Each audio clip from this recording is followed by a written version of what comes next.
西暦1119年、荒涼たる聖地エルサレム。キリスト教徒の巡礼者を守るというささやかな誓いから一つの組織が誕生しました。その名は、キリストとソロモン神殿の貧しき戦友たち。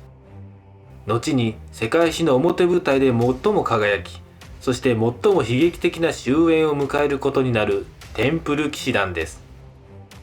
彼らは剣と信仰をもって聖地を守り抜きました。巨万の富と絶大な権力を手に入れ、ヨーロッパ全土にその影響力を拡大。しかし、その栄光は一瞬のきらめきのように消え去ります。異端の烙印をされ、一夜にして歴史の闇へと葬られた彼らの物語。今宵、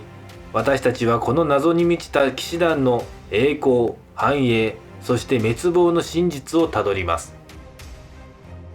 こんにちは、がっちゃんです。いつもご視聴ありがとうございます。それでは早速本編に入りましょ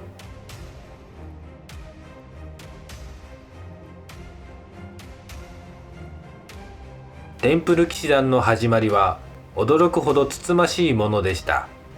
第1回十字軍の成功によりエルサレムはキリスト教徒の手に戻りましたが、聖地への巡礼路は危険に満ちていました。1119年、シャンパーニュ地方の貴族ユーグド・パイアンを中心とするわずか9人の騎士が巡礼者の保護を誓い、エルサレム王ボードゥアン2世に願い出ます。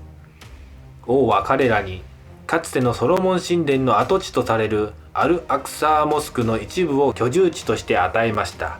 これがテンプル、神殿の名を持つゆえんです。当初、彼らは修道院のような規律のもと、極貧の生活を送っていました。しかし、彼らの活動に当時のヨーロッパで最も影響力のある人物が賛同します。クレルボーの聖ベルナールです。ベルナールは彼らの存在を新しい種類の騎士として熱烈に支持しました。彼は騎士団の規範を定める手助けをし、1129年のトロワ公会議で彼らはローマ教皇の正式な認可を受けます。騎士団は教皇直属となり、世俗の権力や司教の支配を受けません。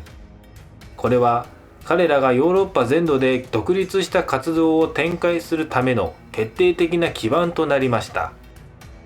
ベルナールは著書「新しい騎士たちの賛美」の中で彼らを悪を恐れぬ戦士、そして神に仕える修道士と称えました。ここに剣と十字架を併せ持つ史上稀に見る組織が誕生したのです。教皇の庇護のもと、テンプル騎士団は急速に成長します。ヨーロッパ各地の敬虔な貴族や王族は彼らに広大な土地や城、そして巨額の寄進を行いました。彼らの規律正しさ、そして聖地での勇敢な戦いぶりは人々の信仰心を強く揺さぶったのです。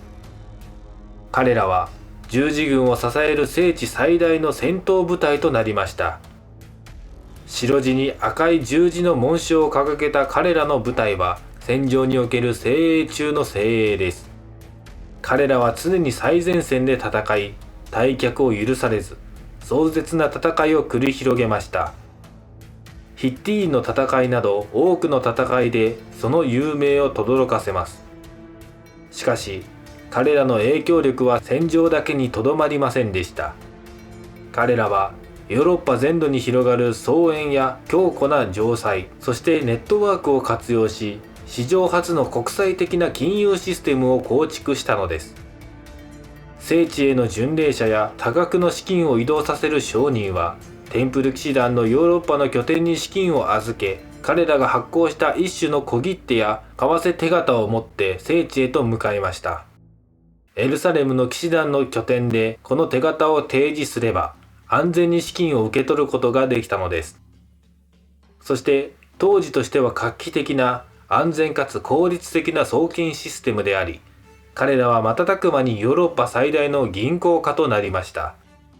彼らが管理する富はイングランドやフランスの王室をも凌駕し、彼らは王侯貴族に融資を行うほどの絶大な経済力を手に入れます。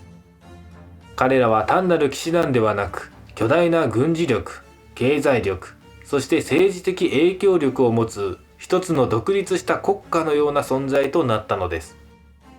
テンプル騎士団の栄光は周囲の嫉妬と歴史の大きな流れによって揺らぎ始めます。13世紀後半、聖地におけるキリスト教勢力は劣勢を強いられます。そして1291年、十字軍最後の拠点であったアッコンが陥落し、キリスト教徒は聖地から完全に撤退します。テンプル騎士団はその存在意義の根本を失いました。彼らは本拠地をキプロス島、そしてフランスへと移しますが、この無用の大金持ちとなった騎士団の富と権力は当時のヨーロッパの支配者たちにとってあまりにも危険で魅力的な存在となっていました。最も強く騎士団を敵視したのがフランス国王フィリップ4世、ヴィラン王です。彼は戦費や贅沢な宮廷生活によって財政が破綻し、騎士団から巨額の借金をしていました。フィリップ4世は騎士団の富を没収し、借金を帳消しにするという二重の目的のため陰謀を巡らせ始めます。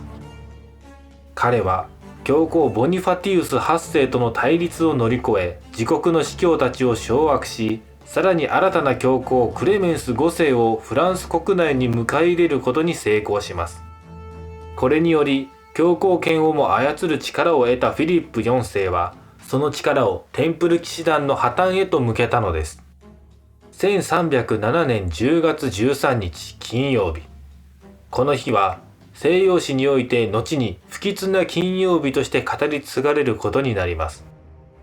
フィリップ4世の密命を受けた王の役人たちは、フランス全土に展開していたテンプル騎士団のすべてを一夜にして逮捕する周到な計画を実行に移しました。騎士団の総長ジャック・ド・モレーをはじめ、数千人の騎士たちが投獄されました。彼らがかけられた容疑は驚くべきものでした。それは異端です。キリストの認否、十字架への冒涜、偶像崇拝、男色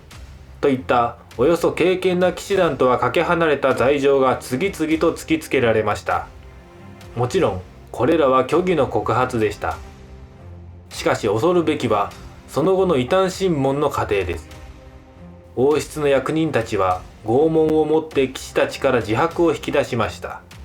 当時の拷問は残忍を極め、多くの騎士たちが耐えきれず虚偽の罪を自白してしまいました。この自白を根拠にフィリップ4世は教皇クレメンス5世に対し騎士団の解体を強く迫ります。教皇は初めは王の行動を批判しましたが、結局は政治的圧力に屈し、1312年テンプル騎士団を正式に解散させました。騎士団の財産は表向きは別の騎士団であるホスピタル騎士団に移されましたが、実際にはその多くがフランス王室の手に渡ったとされています。テンプル騎士団の終焉は総長の壮絶な最後によって劇的な結末を迎えます。1314年3月18日、総長ジャック・ド・モレはセーヌ川に浮かぶシテ島の形状で火あぶりに処されました。